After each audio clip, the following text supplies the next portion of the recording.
Ce contexte est difficile, vous êtes venus. Et vous êtes venus nombreux. Vous ne pouvez pas imaginer à quel point cela fait sens pour moi. Cela veut dire que lentement, progressivement, notre pays, nos compatriotes évoluent vers une situation où chacun comprend le sens de la citoyenneté.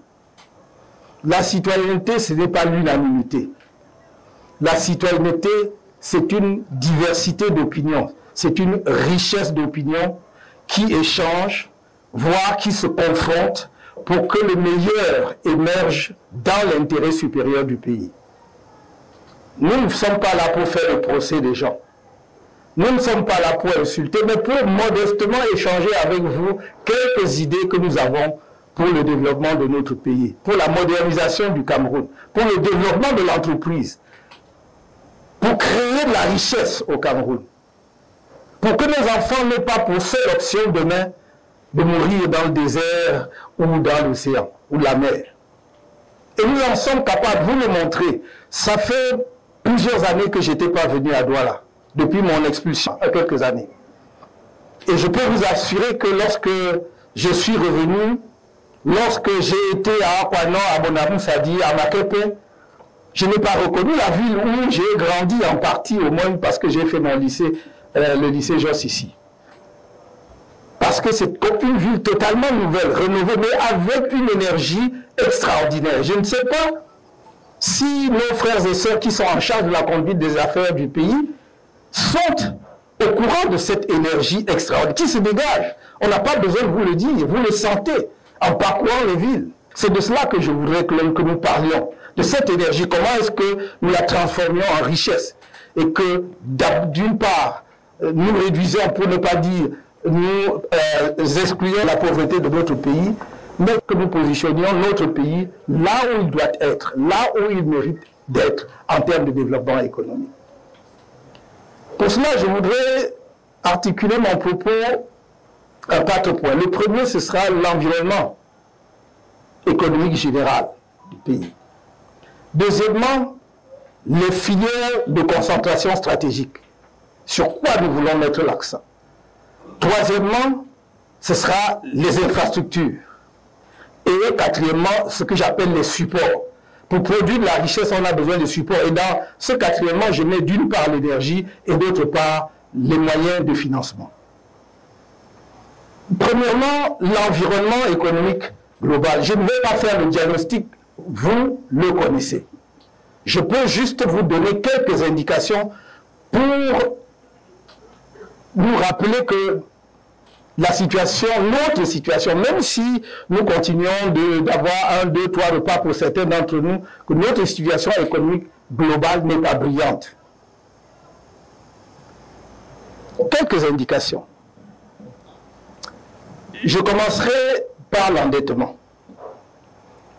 Je crois que ce n'est pas plus tard qu'hier que même les médias officiels annonçaient que nous avons franchi le cap de 14 000 milliards maintenant. Mais comme d'habitude, il y a toujours justement des gens très habiles et très intelligents qui adoucissent cela, voire banalisent en vous disant c'est rien à côté des 70% que fixe la CEMAC. Mais la CEMAC fixe sur la base de quoi? Et j'ai toujours dit le problème n'est pas la dette. Le problème c'est à quoi sert la dette. Notre dette est essentiellement toxique. Parce que nous sommes rendus à un point où le Cameroun n'emprunte plus que pour rembourser, non pas la dette, mais le service de la dette. C'est-à-dire les intérêts. Et lorsqu'on est dans cette situation, cela veut dire que nous sommes réellement en train de manger notre pain et celui de nos enfants. Et ça, c'est un problème. On ne peut pas juste dire qu'on n'a pas atteint les 70%. Il y a des pays qui ont atteint 100% de dette, c'est-à-dire qu'ils ont totalement leur pays de... Mais ils ont la capacité, le marché continue à leur faire confiance. Si vous prenez le marché financier, le Cameroun a souscrit des eurobonds, lancé des eurobonds il y a quelques mois, 2024, à un taux d'intérêt de 10,75%. Cependant que dans le même temps, avec des montants comparables, la Côte d'Ivoire et le Bénin empruntaient à 7%. Je ne sais pas si vous voyez la différence. Donc on ne peut pas gérer un pays en dépit du bon sens. Ce n'est pas moi, les partenaires financiers internationaux de notre pays, en l'occurrence le Fonds monétaire, international dit que notre risque de surendettement s'est aggravé, on est passé de moyen à élevé. Et cela veut dire que ça entraîne une dégradation de notre note. Je pense qu'il est temps qu'on ne continue plus cette politique qui continue à tendre la main partout où il y a de l'argent, sans savoir ce qu'on veut en faire, ni surtout comment on le rembourse. Encore une fois, le problème n'est pas l'argent. Le problème, c'est qu'aucun projet, presque aucun projet n'est achevé. Et il y a des financements et des refinancements en cours de projet. C'est le cas de l'autoroute Douala-Yaoundé ou Yaoundé-Douala. Je dis Douala-Yaoundé parce que j'ai toujours pensé que ça aurait dû partir de Douala. Parce que les 60 km nous auraient au moins amené à Edea. Et donc on aurait pu se vanter de dire qu'on a une autoroute Douala-Edea. Ce qui n'est pas le cas aujourd'hui, puisque nous avons une autoroute qui part en brousse et qui s'arrête en brousse. Donc, si vous regardez cela, vous dites, le problème n'est pas de prendre de l'argent, c'est de prendre de l'argent pour faire quelque chose. Pour nous, et qui va créer donc les moyens de remboursement de cet argent et pour les générations futures. J'ai dit, c'est le refinancement. L'autoroute Yaoundé-Douala, on l'annonce il y a 10 ans, un peu plus même, à 274 milliards. On a fait 60 km. Et pour le terminer, on a besoin de près de 800, un peu plus de 800 milliards. Cela veut dire qu'il va, si jamais on le termine un jour, il nous aura coûté plus de 1000 milliards de francs CFA. Les chiffres sont officiels. Tout ce que je dis là. Donc nous avons un problème de refinancement. J'ai parlé de l'autoroute, mais je peux parler des barrages. On va vous parler de l'Ompanga. Le problème déjà, c'est que la finalité de la construction de l'Ompanga n'a pas été atteinte, puisqu'il devait être un barrage de régulation de la Sanaga pour que nous n'ayons plus de délestage et que, justement, la capacité énergétique du Cameroun soit telle que notre industrialisation puisse être accélérée et surtout que les ménages n'aient plus les coupures que l'on connaît. Ça n'est pas le cas, vous le savez comme moi. Et on a refinancé ces barrages en cours de route à plusieurs reprises. Je peux multiplier comme cela. Et ça, c'est même des projets qui ont été démarrés parce que vous avez des projets pour lesquels l'État s'est endetté au moins à 2 reprises ou à 3. Pour un projet qui est supposé avoir déjà été réalisé. Je pense à Kribi et Belov à Condé. C'est une route qu'on a déjà financée, qui est censée avoir déjà financé au moins à 2 reprises. Et donc on peut multiplier comme cela. Donc nous avons un problème. Mais ce que je vous dis là n'est pas nouveau, vous le savez tous comme moi. Nous avons un problème de gestion de notre économie. Nous avons un problème de gestion des ressources publiques. Nous avons un problème de vision de développement pour notre pays. Si je prends la fonction publique, juste un autre indicateur, en 2010, il y avait 196 000 fonctionnaires. En 2023, il y a 326 000 fonctionnaires. Ça n'est pas normal, fonctionnaires, agents publics. J'ai entendu d'ailleurs certains responsables politiques dire qu'ils vont recruter 1 million de personnes dans la fonction publique. Je vais faire bonne chance de trouver de l'argent pour payer ces salaires-là. Il faut savoir raison garder. Entre 2010 et 2023, notre population n'a pas doublé. Et même si c'était le cas, le problème n'est pas simplement le problème des effectifs. Le problème est celui de la rationalisation de la ressource humaine, c'est-à-dire de la capacité, de la productivité d'un agent public. Aujourd'hui, il y a 5 personnes, sinon plus, pour faire le travail d'une personne. Donc, je donne là juste quelques éléments, mais je ne voudrais pas insister davantage, puisque ces chiffres, vous pouvez les trouver soit dans les rapports de l'Institut national de la statistique, soit en ce qui concerne l'endettement dans le rapport de la Caisse autonome d'amortissement. Vous pouvez, les sources existent. Je voudrais plutôt vous indiquer comment nous allons améliorer dans notre vision cet environnement économique-là pour rendre le Cameroun attractif. Parce que notre objectif, c'est que dans les 5 ou les 3, entre 3 et 5 années qui suivre, si nous étions en capacité de gouverner, que nous aurions un taux de croissance entre 8 et 10%. Ce n'est pas une vue de l'esprit. Je donne quelques indications donc, en ce qui concerne l'environnement économique. Premièrement, il faut faire des états généraux du foncier au Cameroun. Vous ne pouvez pas promouvoir l'agriculture au Cameroun si vous n'avez pas assaini le problème et la situation foncière au Cameroun. Dans notre esprit, il ne s'agit pas que quelques fonctionnaires se réunissent à Yaoundé ou ailleurs pour réécrire une nouvelle loi foncière. Il s'agit vraiment d'impliquer nos autorités traditionnelles, les chefs coutumiers. Il faut que les Camerounais disent ce qu'ils veulent faire de leur terre. Que le régime soit clair. Je voudrais qu'il y ait un cadastre foncier national totalement informatisé. Vous savez, j'ai des personnes totalement compétentes, absolument prêtes. Ça ne nous prendra pas 6 ou 1 an, maximum. Un cadastre foncier naturel, national informatisé. En sorte que, je ne dis pas seulement dans la ville de Douala que il y aura une centrale à partir de laquelle vous pouvez vous dire telle parcelle, on vous dit c'est à tel endroit, c'est à telle superficie, voici sa situation. Nous l'inventons rien, ça s'est fait, ça se fait ailleurs. Et parmi ceux qui font ça, il y a des Camerounais. Donc, j'ai l'avantage de connaître un certain nombre d'entre eux. Certains d'ailleurs ont travaillé avec moi il y a 30 ans avant d'immigrer et de piloter des choses au niveau le plus élevé, par exemple aux États-Unis. Donc, il faut faire un cadastre foncier national. Il faut éviter le yo-yo dans le domaine foncier. Vous avez un titre foncier sans en avoir un. Il faut éviter des situations où les populations, on va dire, coutumières ou locales, ou autochtones, utilisons le mot puisqu'il est courant, ont le sentiment qu'on les spolie de leur terre. Il faut donner de l'assurance, de la sérénité aux gens dans le domaine foncier. Les Camerounais auront à choisir, ils peuvent même choisir de dire qu'ils ne font rien de leur terre. C'est leur choix, non? Moi, je n'ai pas de problème. Mais je dis seulement, si vous voulez qu'on se développe, si vous voulez qu'on avance, créons les conditions pour que l'investisseur, qu'il soit national ou étranger, puisse investir en toute sûreté et sécurité. Qu'il ne mette pas ses investissements et que dès le premier ou le jour d'après, on sort avec les machettes. D'ailleurs, souvent avec l'instrumentalisation de ce que nous appelons les élites, pour venir les enchasser. Il faut vraiment qu'on parle de cette affaire-là. Si nous voulons booster l'agriculture au Cameroun.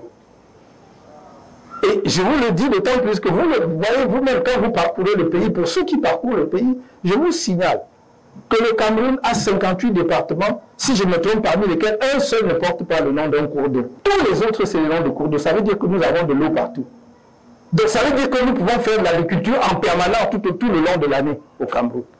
Ça veut dire que nous pouvons faire 3 productions de maïs au Cameroun par an. Et voilà que nous importons le maïs.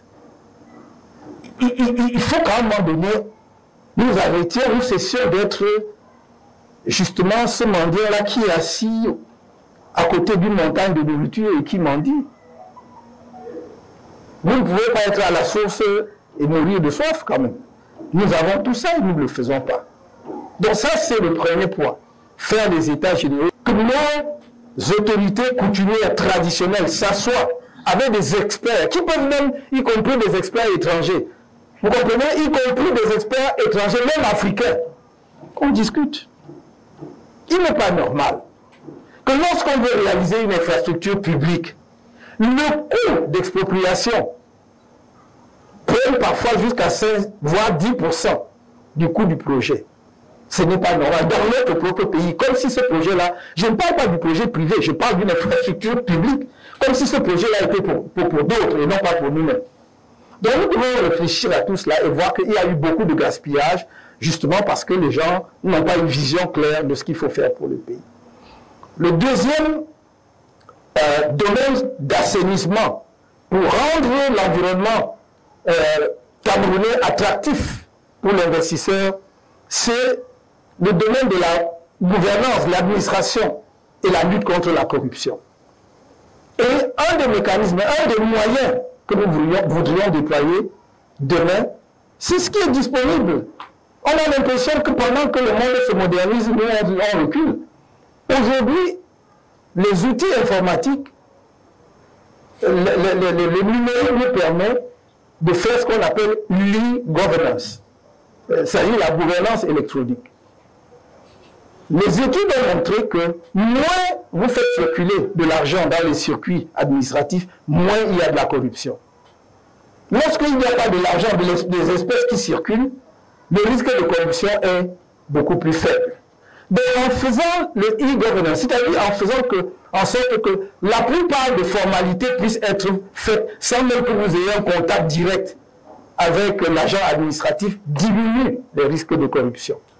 Et de la même façon, ça va nous aider énormément dans la collecte des impôts. Je vous signale que les études montrent que je ne parle même pas encore de l'assiette fiscale, mais uniquement la collecte sérieuse, que nous perdons presque un peu plus d'1 milliard, l'équivalent d'1 milliard de dollars, c'est-à-dire plus de 700 milliards de francs CFA dans la collecte des impôts. En dépit du fait que parfois, bon, il y a des administrations qui font cocorico, on a fait rentrer tant, mais ça ne représente pas en fait le potentiel réel et total justement des rentrées fiscales. Donc il faut cela.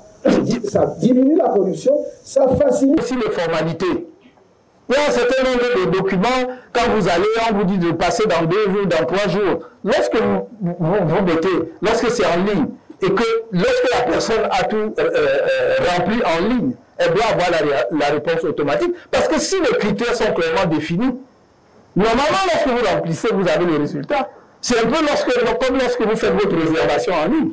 Quand vous voulez voyager, vous réservez votre billet d'avion en ligne, vous avez le résultat. Pourquoi est-ce que ça doit être différent dans l'administration? Donc, nous avons la possibilité là, vraiment d'accentuer la lutte contre la corruption, en dehors ou en plus des structures qui existent à l'heure actuelle, qu'il faut d'ailleurs revoir, qu'il faut réformer, parce qu'on a l'impression que certains sont là juste, en fait, pour des besoins de nomination de personnalité, mais dont on ne voit pas les résultats, ou lorsqu'elles produisent des résultats, certaines de ces structures, ça ne peut pas à conséquence. Je pense à la CONAC, je pense bon, à la NIF même déjà, parfois il y a des conséquences, mais je pense même au rapport de la Chambre des comptes. Donc il faut vraiment assainir cet environnement-là, qui est, je le sais, pour le milieu économique et le milieu d'investissement, un des obstacles majeurs. Combien de fois, même dans la diaspora, j'ai rencontré des gens qui ont dit non, on a dû jeter l'éponge parce que vraiment on nous balade, ici on vous demande tel montant, après on vous envoie à tel autre service qui vous demande tant. Est-ce que vous imaginez? Prenons juste un exemple. Un investisseur veut construire un hôtel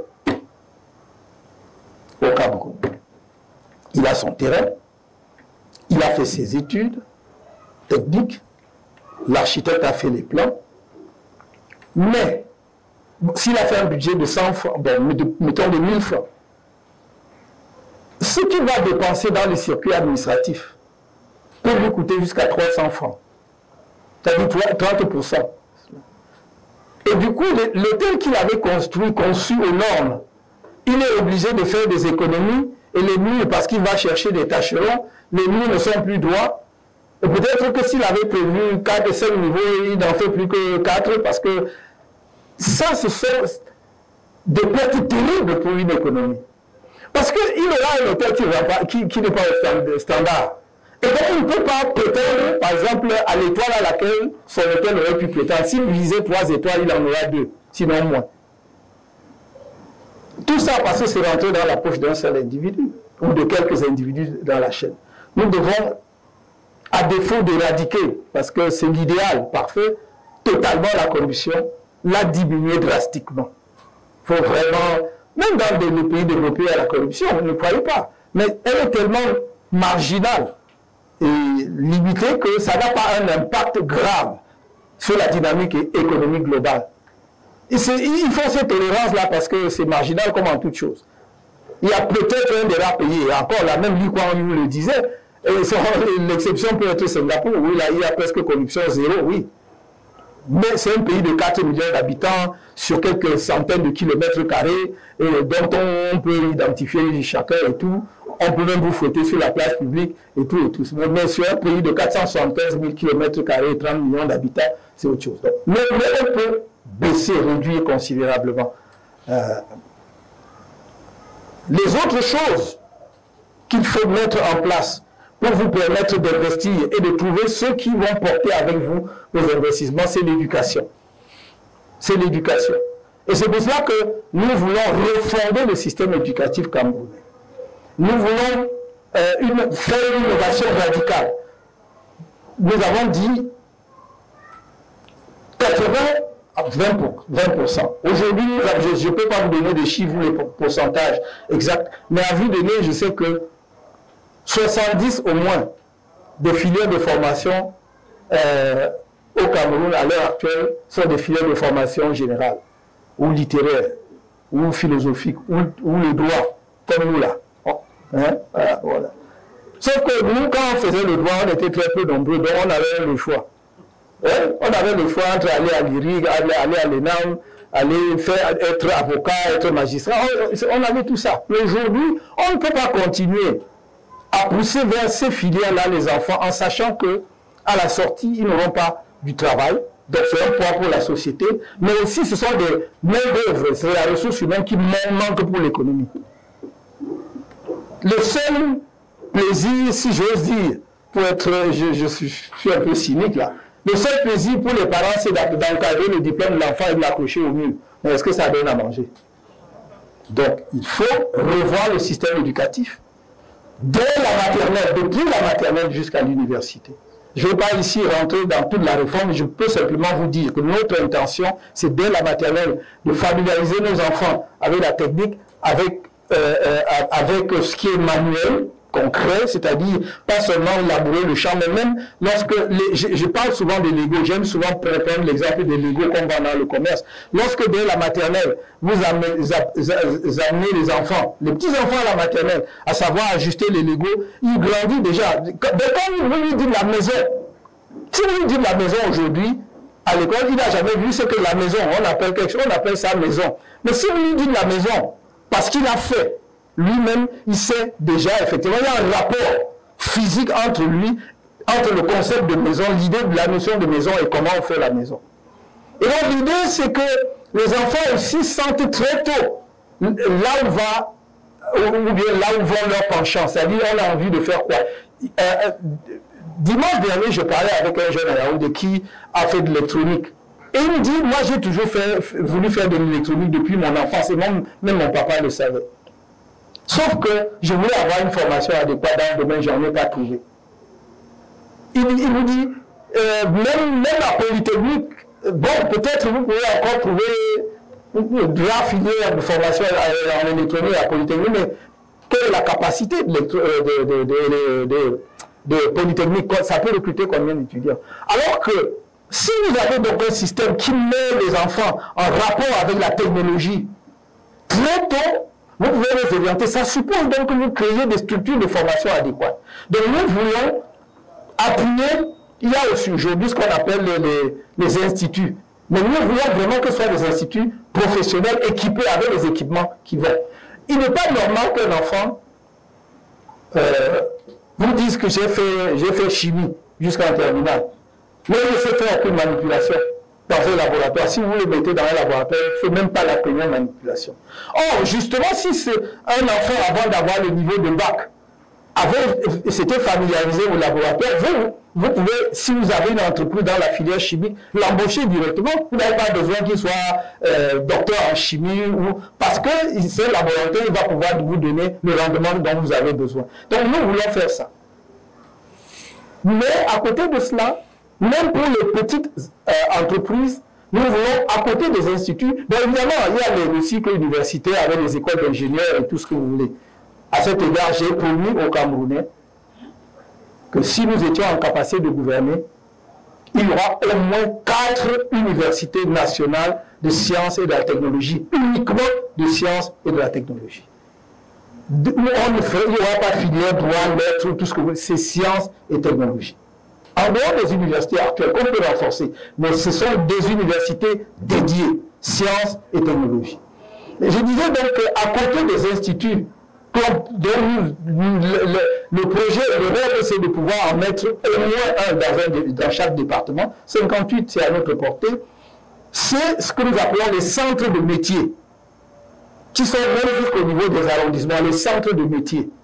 C'est-à-dire que l'enfance, au Cameroun, on demande quel diplôme vous avez, mais je voudrais que demain on dise quel est votre métier. Quel est votre métier? Je suis plombier. C'est pas que j'ai le diplôme de je sais quoi. Je suis plombier parce que j'ai reçu une formation dans un centre de métier en plomberie. Je sais comment ça se passe. Chacun de nous a pu avoir des difficultés avec la plomberie chez lui. Mais il n'est jamais satisfait de la réparation parce que les plombiers se forment sur le tas, ne sont pas à jour dans le domaine, ne savent pas quels sont les alliages qu'il faut mettre ensemble pour. Donc, tout ça là, nous pouvons le faire. Et ce que je veux vous dire, ce que je suis en train de vous dire là, c'est pas que ça coûte si cher que cela. C'est juste un problème de bien utiliser l'argent public, de bien l'orienter. Et on va atteindre ces résultats. Voilà quelques considérations que je voulais faire pour l'environnement économique. Maintenant, je vous ai dit, en deuxième point, il y a les filières de concentration stratégique. J'en vois à peu près 6, 7. Première filière, agriculture et agro-industrie. Deuxième filière, matériaux de construction et bois. Troisième filière, mine, métallurgie. Quatrième filière, chimie, pétrochimie, pharmacie. Cinquième filière, industrie du numérique. Et sixième filière, industrie financière. Voilà nos 6 filières de concentration stratégique. Je dis bien de concentration stratégique. Il peut y en avoir d'autres, mais ce ne sont pas des filières de concentration stratégique. Et je vous expliquerai tout à l'heure pourquoi ce sont des filières de concentration stratégique et pourquoi nous allons les porter de façon particulière. L'objectif, d'ailleurs je peux dire déjà à ce stade, notre objectif étant que si nous étions en capacité de il faudrait que si nous arrivons à la fin du mandat qui nous est donné, que nous ayons laissé au moins, je dis au bas mot, 5 champions continentaux. 5 champions continentaux dans divers domaines. C'est-à-dire des entreprises qui ont non plus seulement la taille nationale, mais qui ont la capacité de compétir au niveau continental. On expliquera pourquoi tout à l'heure et comment on peut y arriver. Si je prends l'agriculture et l'agro-industrie, dans notre pays, on utilise les concepts, mais malheureusement, pour les galvauder, pour les vider de leur sens, de l'intérêt. Vous avez sans doute dû entendre parler de agropole. Même le gouvernement, dans son document, il y a le terme agropole, ce n'est pas lui qui l'a inventé, mais sauf qu'on ne l'a jamais mis en œuvre. Sauf que personne ne peut au Cameroun à l'heure actuelle vous montrer un seul agropole. Nous voulons faire des agropoles. L'agropole, c'est quoi? C'est un système de production où il y a un ou deux grands producteurs centraux, c'est-à-dire 2 grands producteurs en termes de production agricole, de plantation. Si vous dites que vous faites par exemple du maïs, ne prenons pas que les spéculations de rente, prenons le maïs, vous dites qu'il y a quelqu'un qui a 400 hectares de maïs, 500 hectares, 1000 hectares de maïs. Mais à côté, il va avoir des petits producteurs de 10 hectares, plusieurs petits producteurs de 10 hectares, qui sont reliés à lui. Son avantage, c'est quoi? Son avantage, c'est qu'il va y avoir une unité de transformation là sur place. Que lui va mettre, parce que ça soutient sa production. Mais l'avantage du petit producteur, comme du sien, c'est que le petit producteur, c'est que sa production sera achetée, pris par l'unité centrale. Donc il est rassuré. Il ne produit pas en l'air, il ne produit pas sans savoir quel débouché. Aujourd'hui, le producteur est à la merci, n'est-ce pas, du marché des fluctuations parce qu'il n'y a rien. Donc, ça c'est déjà, je suis même déjà à la production, à l'achat de la production. Mais dès avant même la production, le petit producteur qui par lui-même n'est pas capable d'acheter, par exemple, des engrais de certaines quantités. Parce que, vous savez, comme moi, en matière commerciale, plus grandes sont les quantités que vous achetez, moins importants sont les prix. Donc, le grand producteur ou les grands producteurs tirent les petits producteurs. D'abord, d'ailleurs, parfois, ils vont mettre à leur disposition gratuitement, ils peuvent aller jusqu'à mettre gratuitement les engrais. Pourquoi? Parce que la production des petits producteurs alimente aussi son usine. Donc, tout le monde est gagnant. Moi, je suis assuré d'avoir la production de petits producteurs. Et le petit producteur a son marché assuré. C'est presque un marché captif. Il est assuré. Et il y a une unité de transformation. Vous voyez donc, l'avantage de l'agropole, c'est que ça va contribuer à l'essaimage de l'industrie, notamment dans le secteur agricole dans le pays. Si vous avez un agropole de manioc, on l'a annoncé à une certaine époque à Ebola, vous n'avez pas besoin que le producteur, que celui qui cultive le manioc à Ebola, qu'on transporte pour amener à Yaoundé ou à Douala, ou je ne sais où, pour transformer. La production de la matière première est là et l'unité de transformation doit être là. Et les petits producteurs qui ont 2 hectares, 5 hectares sont rattachés au producteur central. C'est ce que nous voulons faire dans le domaine agricole avec les agropoles. Et vous croyez-moi, ça va marcher dès lors qu'on a réglé le problème foncier. Le Camerounais ne demande que ça, à se lâcher. Je dis, quand je traverse le cours d'eau au Cameroun, quand je traverse la Savada ou d'autres cours d'eau importants, je suis mal. Parce que je vois l'eau qui s'écoule. Et qui me regarde, et je le regarde, et lui va vers la mer. On n'a rien fait. Alors que cette eau-là, prenons et nous pouvons faire 3 productions de maïs.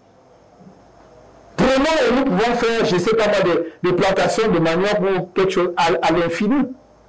Regardez, nous n'avons pas au Cameroun, si vous voulez vraiment du jus d'orange.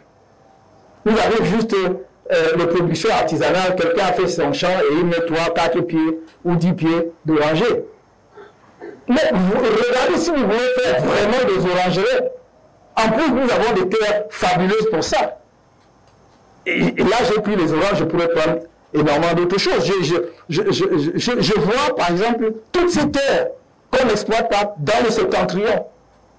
Si nous mettons, et je le disais déjà en 2018, à dire que nous faisons un agropole de l'anacarde, noix de cajou, vous connaissez la noix de cajou, qui est effectivement un arbre qui pousse partout, mais qui donne un rendement plus élevé dans les zones sahéliennes. Parce que justement, le niveau de climat, d'humidité et tout ça convient. La Côte d'Ivoire qui est rentrée dans la production de cajou il y a 10 ans est devenue le numéro 1 mondial.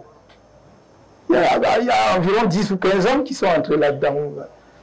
Donc, et nous avons des terres. Dans le monde, et on vous dit le septentrion, il y a la pauvreté, on ne fait rien. Mais parce que nous n'avons pas, effectivement, mis en place les mesures qu'il faut, accompagner qu'il faut pour que la production ait lieu. Si quelqu'un veut faire une plantation d'anacarde dans le nord, nous savons que c'est une spéculation qui va commencer à entrer en production 4 ans plus tard, 5 ans. Vous devez lui créer, donner les mêmes conditions que ce que vous donnez par exemple à un producteur de cacao ou de palmier à l'huile. C'est-à-dire que vous devez non seulement l'accompagner, mais vous devez justement trouver le mécanisme d'exonération fiscale sur une longue période pour qu'il commence à produire avant qu'on commence à chercher à prélever. Nous sommes dans un pays aussi vrai que je suis favorable à l'élargissement de l'assiette fiscale, il ne faut pas le faire de façon anarchique. On est dans un pays où on demande à un poussin de produire des œufs. Il faut qu'il grandisse d'abord. Un poussin, ça dit une entreprise qui vient de mettre, vous voulez prélever quel impôt? Mais c'est qu'il se consolide. Et le raisonnement en matière fiscale, notamment s'agissant des entreprises, c'est quoi? C'est que lorsque vous prenez une situation où vous partez de 0 à 1, vous avez gagné. Quand vous partez de 0 à plus 1, vous avez gagné, non? Bon, donc, quand vous êtes à 0, ça veut dire qu'il n'y a aucune entreprise nouvelle qui se crée. Vous gagnez quoi? Rien. Donc maintenant, quand quelqu'un crée une entreprise, il est en train de vous donner le plus 1. Donnez-lui le temps donc d'exister et de vivre pour que ce plus 1 là soit établi. Vous ne perdez même plus qu'avant, vous n'aviez rien. Ou est-ce que vous voyez mon raisonnement? Donc c'est comme ça. Donc il faut laisser le temps aux entreprises de se consolider, de s'asseoir. Évidemment, ça dépendra du type d'entreprise. Voilà, on va le faire. Voilà pour l'agriculture. Évidemment, nous allons continuer à soutenir, qu'on se détrompe sur nos intentions. Nous allons continuer à soutenir l'agriculture traditionnelle de subsistance. Parce que c'est elle aussi qui porte nos pays. C'est elle qui fait que la famine ne gagne pas le Cameroun. C'est les petits producteurs sur 5000 mètres carrés, sur 1 hectare. Il ne faut pas négliger ça. Je vous ai parlé de l'agriculture, en termes d'agropole, qu'on peut dire agriculture industrielle ou semi-industrielle, mais à côté de cela, vous aurez l'agriculture traditionnelle. On va simplement essayer de voir comment, même avec nos ingénieurs, diminuer la pénibilité des tâches pour que les mamans ne se cassent pas le dos, les papas, machin. On peut, c'est ça, en plus, même, si on veut, même, on importe juste les outils. Il y a dans plein de pays aujourd'hui, des pays comme l'Inde ou la Chine, il y a des petits outils qui permettent justement aux parents de faire ce genre d'agriculture sans se casser le dos. Donc on doit veiller à ça, mais cette agriculture-là doit exister. Elle doit continuer d'exister. Ne serait-ce que parce que c'est celle qui, en fait, protège le mieux notre santé, parce que c'est celle qui utilise le moins d'engrais, surtout les engrais chimiques et autres. Voilà pour l'agriculture. Je ne vais pas m'étendre davantage, j'ai juste dit, maintenant, l'agro-industrie, c'est ce qui va avec, c'est-à-dire la transformation industrielle. Et c'est pour cela, et je voudrais annoncer dès à présent que notre approche de cette affaire, c'est de travailler à créer des bassins industriels. Des bassins industriels dans des zones économiques spéciales. C'est-à-dire qu'il n'est pas normal. Nous ne devons pas, c'est la logique actuelle, hein, la logique de concentration industrielle, notamment autour des ports. Donc ça va être Douala, ça va être Kribi demain et tout. Non, nous voulons faire des bassins industriels basés essentiellement sur la production de la matière première locale. C'est-à-dire que notre raisonnement est le suivant. Il n'est pas normal, il n'y a aucune logique, même économique, qui justifie que la zone de production de coton soit le nord et l'extrême nord, mais que la zone de tissage et de transformation soit à Douala. Il n'y a aucune logique. Et moi, je dis, en capacité de gouverner, vous allez avoir une filière industrielle cotonnière complète dans le septentrion. Moi, la zone est déjà dans ma tête, c'est entre dans le nord et l'extrême nord. Vous allez avoir une zone industrielle. Où on ne fait pas seulement ce qu'on fait actuellement, parce que notre coton, c'est quoi? On ne fait que, on récolte, on fait de l'égrenage. On fait l'égrenage pour produire de l'huile de coton, et le reste, on emballe, on envoie au Bangladesh, qui nous fabrique les chemises que nous portons, et puis, ou les tissus que nous avons. Je dis, dans cette zone, vous allez avoir la production du coton, l'égrenage du coton, la production d'huile de coton, le tissage du coton. Bon, ok, Sikane, on va garder Sikane. On fait des usines de fabrication de tissus. Donc, et vraiment, sachez qu'avec le coton, c'est une matière première noble. Très, très noble. C'est-à-dire que, autant que vous avez le polyester synthétique, qui, derrière, sur certaines personnes, cause le zona, hein, le coton, c'est une matière première noble. Donc, si nous le travaillons, si ensuite, d'ailleurs, nous le blendons avec d'autres fils, nous avons une matière première extraordinaire. Et donc, deuxièmement, à partir de là, nous avons dit, nous faisons le tissage, donc on fait le tissu, mais vous avez aussi la confection. Est-ce que vous imaginez combien de jeunes filles, de mamans de la zone peuvent avoir du travail si on les forme à la confection? Comment on coupe? C'est-à-dire comment on fait une ligne droite? Parce que bon, souvent, nos trucs là, c'est comme ça. Mais comment on coupe? C'est parce que justement, pour défaut de formation, si vous en mettez 500 en formation, je suis sûr que vous aurez 300 qui vont s'en sortir bien qualifiés. Et donc, vous les mettez dans les lignes de confection. Ça va vous permettre au jour, à ce moment-là, si vous voulez, et s'il y a des commerçants dans ce secteur qui sont ici, qui ne m'en veulent pas, mais on va réformer l'économie et aussi réorienter les gens, si nous voulons à ce moment-là limiter l'importation de la friperie, on va le faire. Et je le dis d'autant plus à l'aise que ce que nous faisons à l'heure actuelle est scandaleux. Je passe sur le marché, je vois que dans la friperie, ce n'est pas comme mon temps quand j'étais au lycée avec mes amis, au lycée classique, j'étais au lycée classique de Bafoussam. Mes amis, Johnny Cole, notre père, son ami est mort. Eux, ils vendaient la friperie, mais c'est la bonne qualité.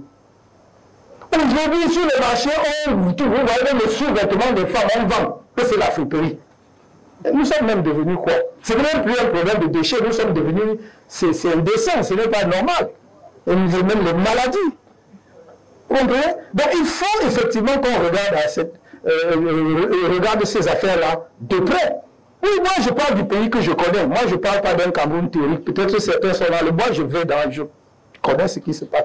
Moi j'étais au lycée, Mes amis en question, ils avaient quitté l'école un peu plus tôt et ils vendaient la friperie. Et ils m'aimaient bien, donc j'allais toujours là-bas et voilà, ils me permettaient de choisir les meilleurs t-shirts et j'allais me vanter au lycée un peu avec ça. Mais c'était vraiment de bonne qualité. C'était d'excellente qualité. Donc il faut vraiment que l'on regarde cela. Mon deuxième point, donc, c'est les matériaux de construction. Vous allez me pardonner si je suis un peu long. Les matériaux de construction, nous avons un déficit de construction, de logements sociaux, de 1 million à 1 500 000 unités. Déficit. Quand je vois des programmes de construction de 10 000 logements sur 5 ans ou 10 ans, bon, qu'on ne voit pas, c'est bien, mais même si les gens construisaient les 10 000, ce serait pas mal. La vérité, c'est que même les 10 000 ne sont pas construits. Il va falloir lancer un vaste projet de construction. L'idée doit être, autant que faire se peut, de mettre un toit sur la tête du maximum de Camerounais possible. Cela veut dire que nous devons réorganiser, y compris l'espace urbain. Nous devons revoir nos méthodes de construction. Mais nous devons aussi construire à partir de l'arrière-pays. C'est-à-dire qu'il ne faut pas que demain, les constructions de meilleurs lieux d'habitation soient limitées seulement en ville. Ceux qui vivent en campagne ont le droit aussi de vivre dans des maisons décentes. Et moi, je vois là un boost extraordinaire à l'économie. Parce que si nous combinons les matériaux locaux pour la construction, pas ce que nous, les matériaux locaux, et d'ailleurs quand je dis matériaux locaux, nous avons suffisamment, maintenant nous avons au moins 4 ou 5 cimentiers au Cameroun, qui utilisent en grande partie la pouzelane et d'autres choses qui viennent d'ici. Donc on a des matériaux locaux. Mais je dis matériaux locaux aussi la terre, parce qu'on a toujours cru, pourquoi est-ce que les briques de terre marchent si bien ailleurs et pas chez nous? C'est simplement parce que nous en sommes encore au niveau primaire de la fabrication de briques de terre. On mélange la brique de terre à beaucoup de choses, pas seulement au ciment et tout. Donc on peut, avec ça, baisser considérablement les matériaux de construction. Et c'est une filière que nous allons soutenir. Pourquoi? Parce que ça va créer un nombre d'emplois incalculable aussi. Ça va générer un nombre incalculable de petites et moyennes entreprises. Énormément. Parce qu'on ne va pas aller chercher des étrangers pour construire cela. Donc imaginez combien de PME, de construction, de BTP peuvent se mettre sur ces créneaux-là, si nous voulons justement faire cela dans plusieurs villes en même temps. Et je signale, matériaux de construction, à part le fer à béton et dans le ciment, nous n'en produisons pas d'autres. Or, tous les Camerounais veulent des carreaux sur leur sol. Nous, est-ce que nous produisons des carreaux? Non. Donc, je veux que demain, vous mettiez sur les créneaux de carreaux parce qu'il y aura un débouché. Au lieu qu'on a importé à 20 000 km des matériaux de construction d'une qualité douteuse. Vous-même, vous avez vu maintenant, je ne connaissais pas ça, des carreaux qui gonflent comme ça, après un moment, ça casse. C'est pas vrai? Alors, donc, nous avons la matière première chez nous, que ce soit la pierre, que ce soit le sable, que ce soit la terre, on a le matériau, la matière première ici. Le reste, c'est quoi? N'importe quel ingénieur vous dira justement la composition. Et après, c'est l'énergie pour cuire.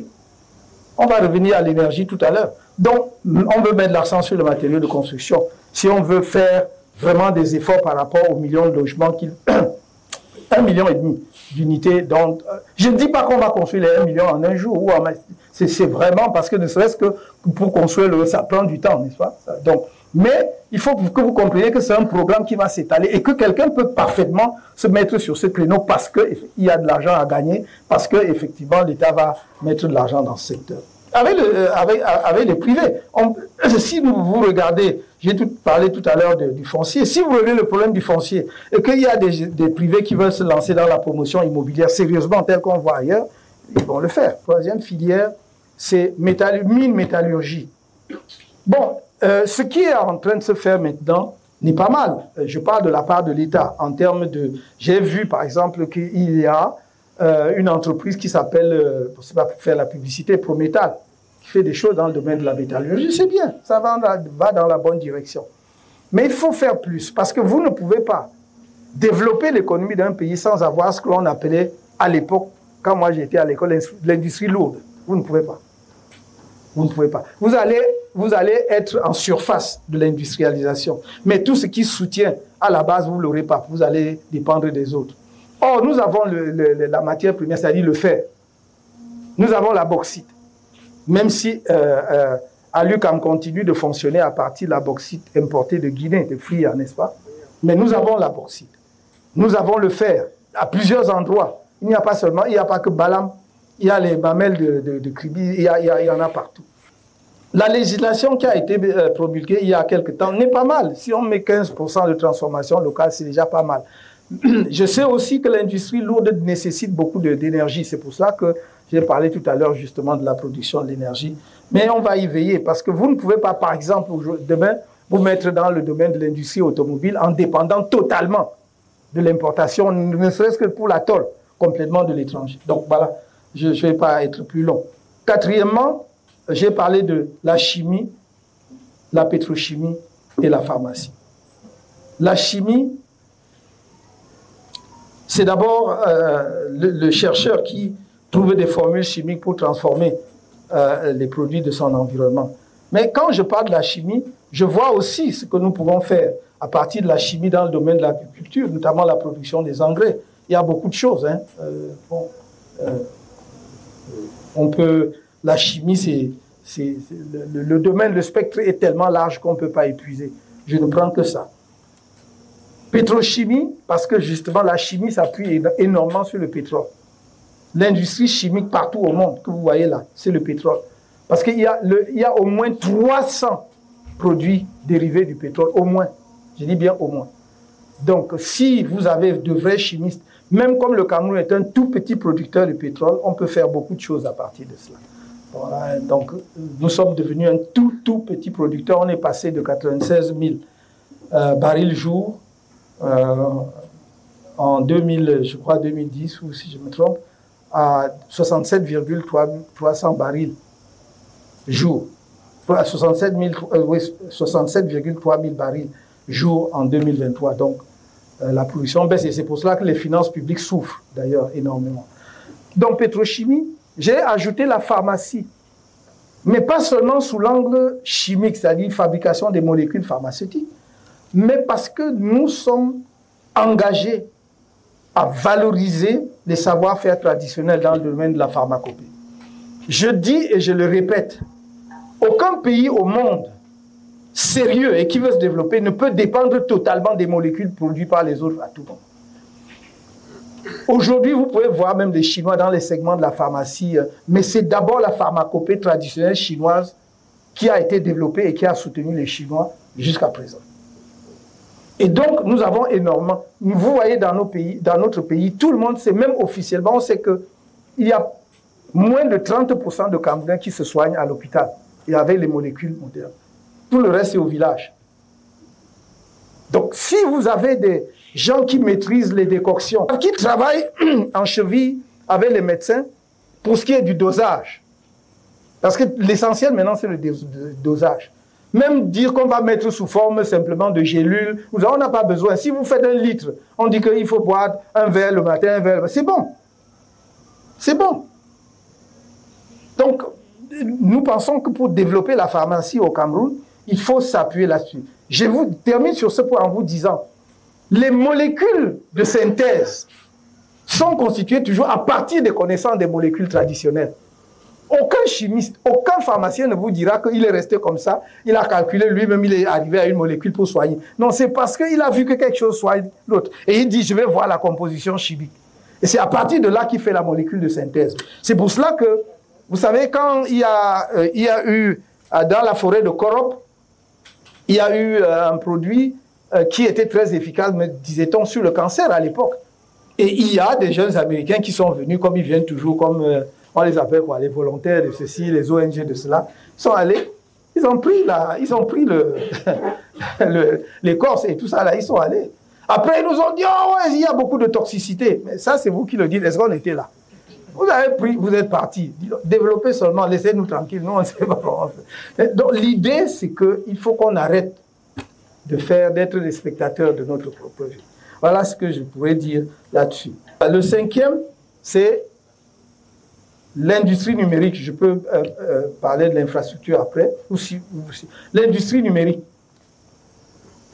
Je disais à quelques jeunes du secteur des entreprises de la tech que tout ce que j'ai présenté jusque-là, c'était l'économie, les moyens de l'économie traditionnelle.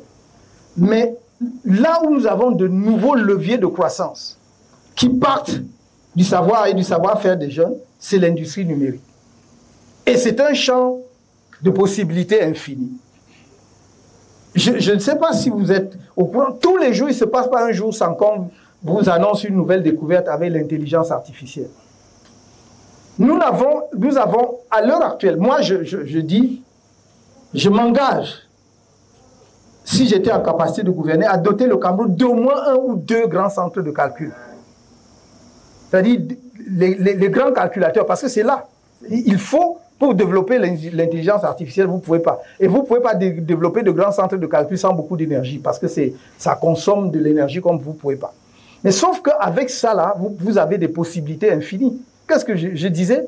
Si vous mettez un centre d'incubateur, vous mettez 100 jeunes Camerounais là-dedans avec des projets, vous leur dites, vous ne payez pas l'accès à Internet, vous ne payez pas de loyer d'électricité, vous ne payez rien. Mais vous avez 6 mois ici, 1 an gratuit, ils vont vous sortir avec des produits. Il faut que nous arrivions à cela. Vous allez développer l'intelligence artificielle, accroître l'intelligence artificielle. Ce sont des possibilités. Vous voyez, le champ est infini. Vous avez même vu ce qu'on fait maintenant dans le domaine des drones, non? Qui sert à la fois l'industrie et la défense. Parce qu'il ne faut pas voir que la défense, mais ça sert aussi l'industrie énormément. Et l'agriculture aussi, par exemple, pour l'épandage, pour les relevés justement d'humidité et tout. Donc, il y a là des champs. Et c'est pour cela que nous mettons l'accent là-dessus. Je ne vais pas prendre beaucoup de temps. Il faut que j'en vienne rapidement à l'infrastructure, aux infrastructures, des volets importants. Tout ça, on fait comment? L'infrastructure, c'est la clé pour les acteurs économiques que vous êtes. Vous le savez, il faut produire, mais il faut pouvoir évacuer. Il faut la mobilité aussi à l'intérieur du pays. Notre accent sera mis sur le ferroviaire, le chemin de fer. Et nous voulons faire l'axe Douala, qu'on parte de Douala ou de Kribi, N'Djamena. Donc, de la côte à N'Djamena.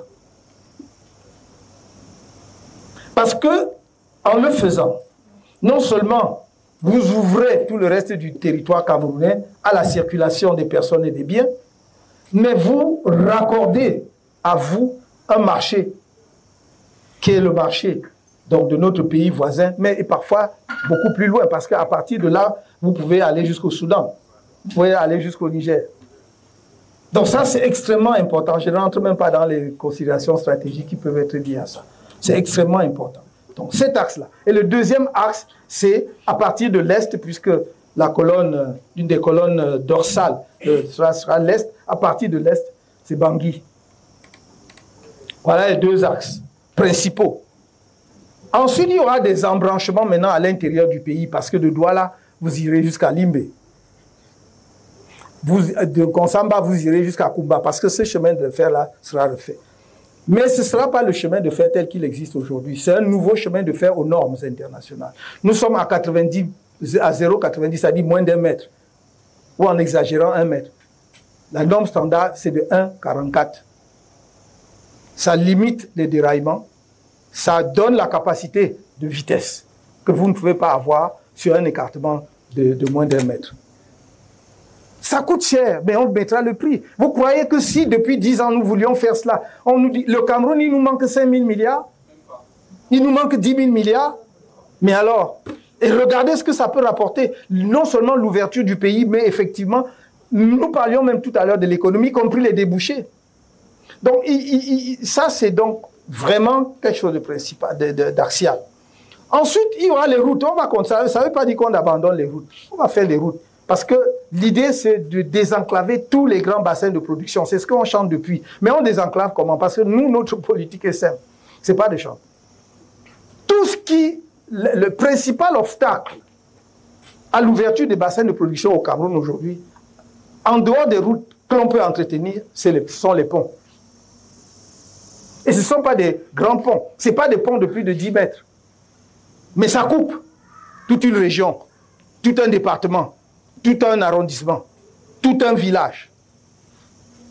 Notre objectif, de la même façon que j'ai parlé tout à l'heure de la construction de logements, c'est de bridge, comme diraient les anglo-saxons, bridge the country, c'est-à-dire, c'est les petits ponts là, ce sont les entreprises camerounaises, vraiment les grands là, qui gagnent beaucoup là, ça c'est pas pour eux. Ce sont les ponceaux et les ponts de 10 mètres. Donc si les ingénieurs camerounais disent qu'ils peuvent faire construire, qu'ils rentrent à l'école alors, parce que vraiment on se demande ce qu'ils sont allés faire à l'école. Donc c'est des ponts, 5 mètres, 10 mètres. Regardez combien d'emplois ça va créer, mais combien ça va sortir les gens de l'isolement, couper du reste du monde. Prenez même seulement ici dans le littoral, quand j'en parlais, j'étais au centre. Vous prenez la région du centre, combien de localités sont coupées les unes des autres? Parce qu'il manque un pont de 15 mètres. 15 mètres, c'est même énorme. 10 mètres, 5 mètres, 3 mètres. Donc on doit pouvoir régler ça. Et si vous faites cela, je vais vous assurer que vous allez être étonné par la production, y compris par la production agricole du pays, parce que ça va boomer. C'est après ça que vous vous attaquez au bitumage, ou bien aux solutions alternatives au bitumage, parce que je ne peux pas vous promettre, ce serait irresponsable de ma part, que du jour au lendemain, on va bitumer toutes les routes du Cameroun. Non. On va commencer progressivement, mais en attendant, nous ne sommes pas le seul pays au monde qui a des routes non bitumées. Il y a des méthodes de stabilisation de la route et l'entretien régulier. Je me souviens, je termine par là, qu'il y a quelques années, lorsque l'État s'occupait vraiment du développement rural, il y avait ce qu'on appelait les pistes cacaoyères, avec des budgets qui étaient dédiés justement, effectivement, à veiller à l'entretien de ces routes. Ce n'était pas bitumé, mais les populations ne se plaignaient pas. Tout marchait bien. Qu'est-ce qui s'est passé? C'est simplement que on a en quelque sorte privatisé les responsabilités de l'administration avec ce qu'on appelle quoi, les projets. Les projets au sein de l'administration. Donc on fait un projet, vous êtes directeur dans l'administration, du coup vous devenez le chef du projet. Et quand vous êtes chef du projet financé par le bailleur de fonds, vous touchez 10 fois votre salaire dans la même administration. Les Camerounais vous êtes des génies. Quand on entretenait encore les pistes cacaoyères, vous vous souvenez, lorsque l'État s'occupait justement des producteurs, il y avait ce qu'on appelait les techniciens agricoles, qui avaient des motos qui parcouraient, allaient voir là où il y a la pourriture brune, et s'attaquaient à cela avant même que ça ne se répande. Mettez les engrais, veillez et tout ça. On était au courant de risques qui pesaient sur la production cette année ou pas. C'était là. Mais on a détruit tout ça au bénéfice des projets. Et on vous dit, projet manioc, projet maïs, projet ceci. Vous avez déjà vu le résultat? Non. Parce que le fonctionnaire lui-même, comme le bailleur, n'a même pas envie que le projet là se termine. Donc, il faut revoir un peu tout ça. Là, j'étais aux infrastructures.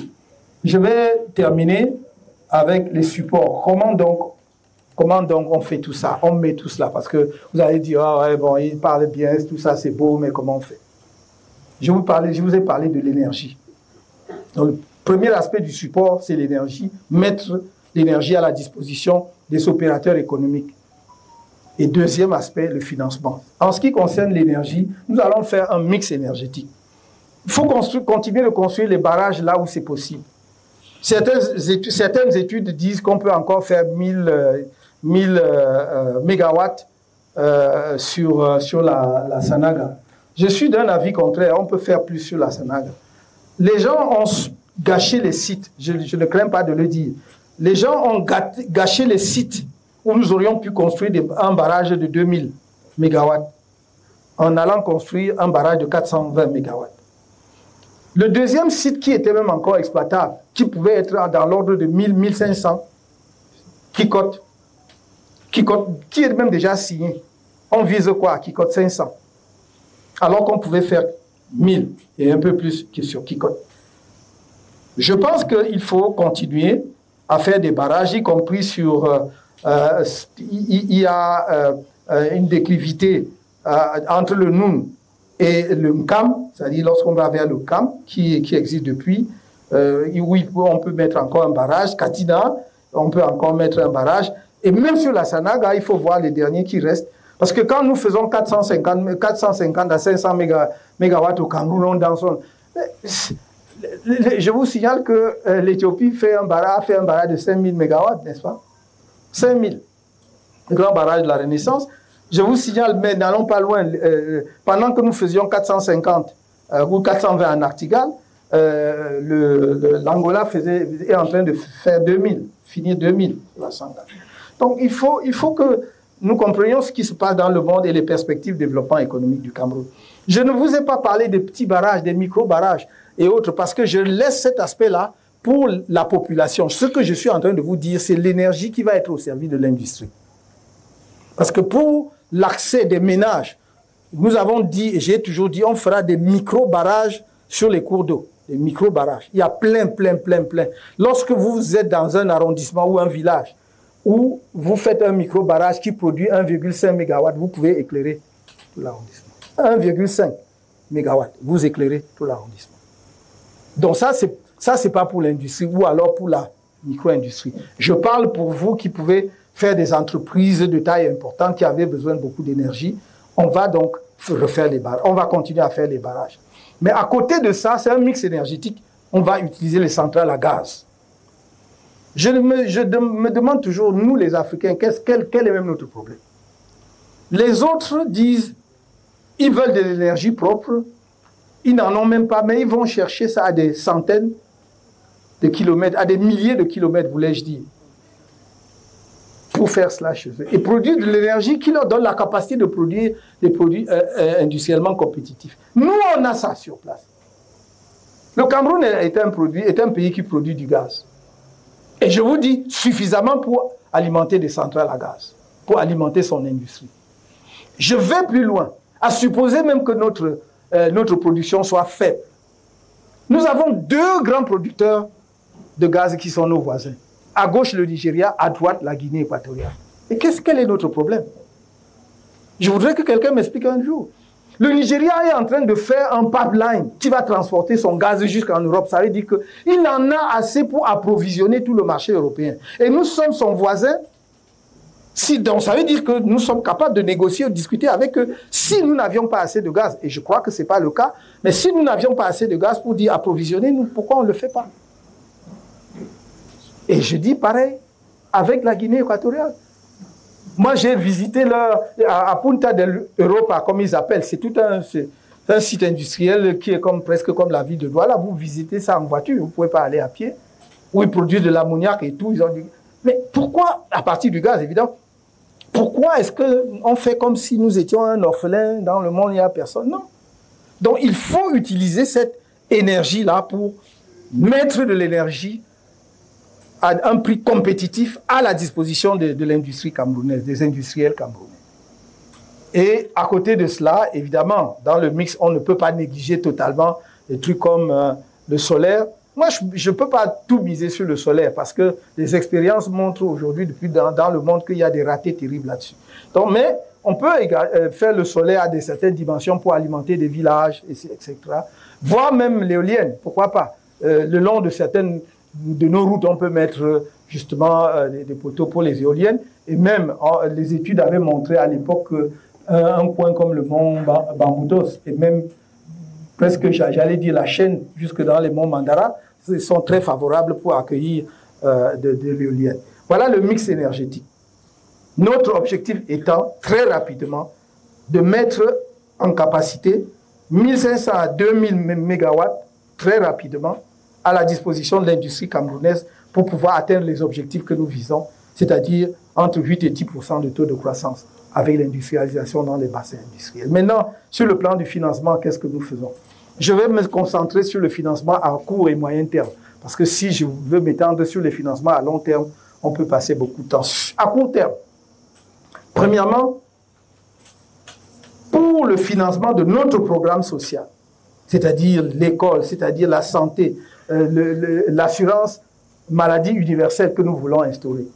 Je n'ai pas le temps d'élaborer, mais je peux en dire deux mots. C'est-à-dire qu'il faut vraiment que sur les maladies de base, les affections courantes, le Camerounais soit serein, qu'il aille à l'hôpital, qu'on lui demande plus le carnet de ceci, l'épingle de cela et tout, on le soigne pour les trucs de base. Maintenant, si ce sont des maladies complexes et tout cela, bon, chacun, pour ceux qui peuvent souscrire à des complémentaires santé. Mais à la base, là, tous les Camerounais doivent avoir une couverture. Ça, c'est ce que nous voulons faire. Et pour le faire, et j'avais promis, c'est mon engagement, je tiens toujours, la césarienne gratuite aux femmes. Ça, on tiendra. Ça coûte cher, mais on le financera. Je peux dire comment. Alors, pour financer donc ces programmes sociaux, très rapidement, nous allons faire ce qu'on appelle des coupes drastiques dans le fonctionnement public. Il faut faire vraiment de l'économie, des économies sur le fonctionnement de l'État. Je vous signale que certaines études montrent qu'il n'y a pas moins de 350 milliards. Et ils n'ont pas balayé tous les secteurs. On pourra faire des économies de pas moins de 350 milliards uniquement sur le fonctionnement de l'État. Il y a entre autres une étude faite par Financial Africa, donc je peux citer. Donc, nous allons faire cela. Je ne vais pas m'étendre, que ce soit sur les véhicules, les carburants, toutes sortes de dépenses. La plupart des compagnies aériennes ont supprimer la première classe, mais avant tout le monde, enfin, la plupart des hauts fonctionnaires de la présidence, sans compter les ministres, voyager en première classe. C'était une parfaite absurdité. Personne ne fait ça. Personne ne faisait ça dans le monde, même les pays les plus développés. Vous ne pouvez pas. La première classe coûte quoi? À l'époque, à Paris, Yaoundé, Paris, c'était pas moins de 6 millions et demi. Pas moins de 6 millions et demi. Et vous aviez une dizaine de fonctionnaires comme ça qui pouvaient y aller. Ça correspondait à quoi? À quel niveau, ce niveau de vie-là, c'est à quel niveau de développement? Donc, on va, maintenant, tout le monde est en business déjà, mais il faudra aussi voir qui voyage en business et qui ne voyage pas en business. Voilà. Que vous les privés, vous voyagez même dans votre jet privé, moi, comme toi, j'ai aucun problème. Mais si c'est pour l'État, les fonds publics, là, on doit regarder de près. Voilà. Donc, les carburants, les bons de carburant à la fin du mois, les millions qu'on donne, quelqu'un a 4 millions de carburant pour un trimestre, ou je ne sais pas moi pourquoi. Sa plantation, ça est où? Je ne sais pas. Donc, on va faire ces économies-là pour financer le social. Maintenant, pour le financement de la vision économique, hein, on va mettre en place un fonds souverain de développement stratégique qui peut partir soit de la réforme complète de la SNI telle qu'elle existe aujourd'hui, soit un aménagement, enfin, soit intégrer la SNI comme une des branches. L'idée, c'est quoi? C'est que c'est un fonds qui va être là pour porter nos principales visions. Les départements ministériels existeront toujours, mais pour les projets, un peu comme j'ai dit pour l'énergie, il y a des projets qui relèvent du fonctionnement normal social. Mais si vous voulez vous projeter, comme je disais tout à l'heure, par exemple, construire un chemin de fer, axe Douala, Kribi, extrême nord, N'Djamena, ou machin, ça c'est pas, vous n'allez plus laisser ça à un ministère qui se débrouille, qui ne débrouille pas. C'est un projet stratégique et qui doit être porté donc par ce fonds-là. Et ce fonds-là, comment vous le financez? Premièrement, je demande notre quote-part dans le bénéfice de la Banque centrale. En 2024, la BEAC a fait, je crois, 354 milliards de bénéfices. C'est-à-dire, les gens restent comme ça, l'argent entre. Oui, puisque la BEAC a des guichets, la BEAC fait qu'elle travaille. Bon, je ne dis pas qu'elle fait pas des coordonnées surveillent. 354 milliards. Bon, comme les 6 pays membres de la BEAC sont à égalité dans le capital, divisons par 6, c'est à peu près 60 milliards par pays. Je ne veux pas prendre même des 60 milliards. Je suis gentil. Je vais prendre seulement 50%. Donc, je prends 30 milliards. C'est dans le fonds souverain. Première source de financement. Deuxième source de financement, les réserves obligatoires des banques à la Banque centrale. C'est de l'argent qui dort. C'est de l'argent qu'on thésaurise. On prend, on met dans les banques occidentales et autres. Et c'est ça qu'on nous prête même encore. Oui, oui. Donc, cet argent-là, vous savez que les banques ont des réserves obligatoires. C'est-à-dire qu'ils doivent déposer. Ce n'est pas que la banque perd son argent. Non, on ne prend pas un centime de la banque. Sauf que, en fait, ce que l'État prend, la Banque centrale donne un titre du Trésor à la banque. Donc, ça veut dire que si la banque a 100 francs à la Banque centrale, elle a toujours les 100 francs à la Banque centrale. Puisque la Banque centrale lui donne un titre équivalent à 100 francs. Sauf que cet argent, au lieu d'aller dormir là, j'ai dit à la Banque centrale, je n'ai pas fait ça pour que l'argent dorme. Va là-dedans, tu prends peut-être 50%, tu me donnes. Est-ce que vous comprenez le mécanisme? La banque n'a aucun risque, puisqu'il est garanti par la Banque centrale. Voilà. Donc, au lieu que l'argent dorme, ou bien aille financer d'autres économies, ça finance l'économie camerounaise, ça finance les investissements au Cameroun. Il y a également les prélèvements qu'on va faire de 1 à 5% sur un certain nombre d'organismes, tels que la SNH, tels que la Caisse de dépôt et consignation, tels que la CNPS. Parce que c'est tout de l'argent qui donne. C'est de la thésaurisation pure. Dites-moi, si l'argent qui entre dans les comptes de la Caisse de dépôt et consignation, dites-moi à quoi ça sert. Donc, ils font des placements. Tu fais le placement et moi, je vais encore m'endetter à un taux supérieur. Tu fais alors que c'est le placement de mon propre argent. C'est logique.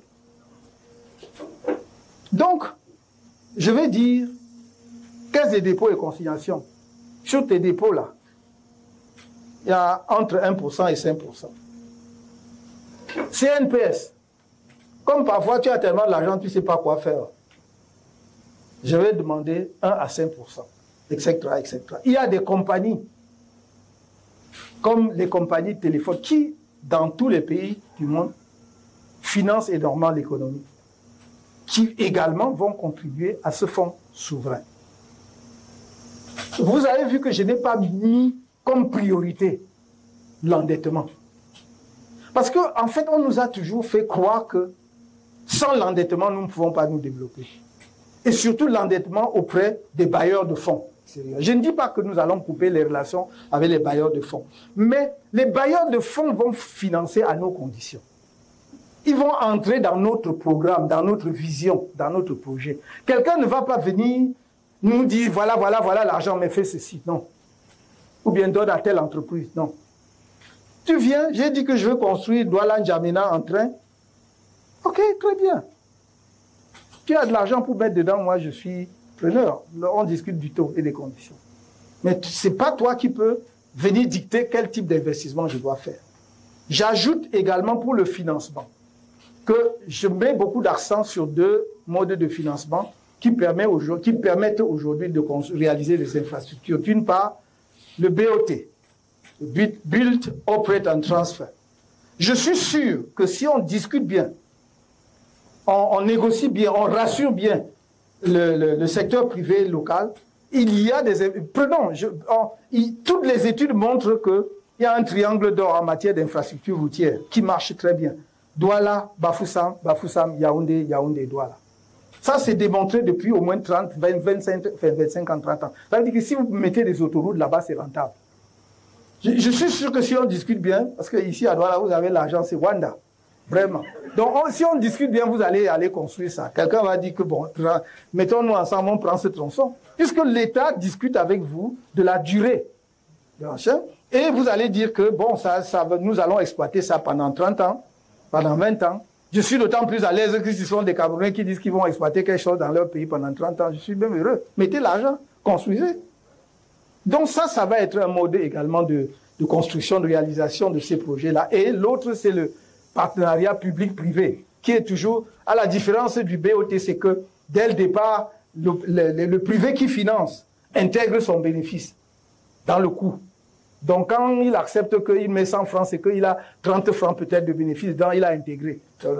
Bon, donc voilà, globalement, je ne veux pas aller très loin parce que j'aurais pu vous dire, voilà, il faut faire la monnaie, on va garantir ça sur l'or, parce qu'on peut. Il y a la tokenisation, je ne vais pas aller jusque-là, c'est-à-dire, c'est quoi? C'est évaluer les ressources minières que vous avez à un moment donné et dire, voilà, nous avons un gisement d'or ou un gisement de lithium qui a telle valeur. Et voilà, nous allons donc gager notre prêt là-dessus pour lever des fonds sur les marchés internationaux. Et si vous allez, par exemple, dans des pays, les banques comme la banque des BRICS en Asie ou ailleurs, vous trouvez pas mal de financement. Je sais que j'ai été un peu long. I'm very sorry for that, but I needed to go deep into some details to make you be very aware, be fully aware of our vision in terms of economy. Thank you very much. Thank you so much indeed.